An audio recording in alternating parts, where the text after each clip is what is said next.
கண்ணால கண்டபடி கட்டி பூடிடா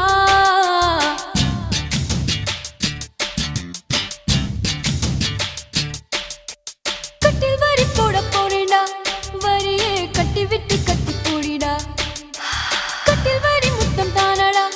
வரியே மிச்சமின்றி கட்டி மூடிடா கட்டி பூடிடா கண்ணால கண்டபடி கட்டி பூடிடா எந்த இடத்தில் சுகம் மிக அதிகம் கண்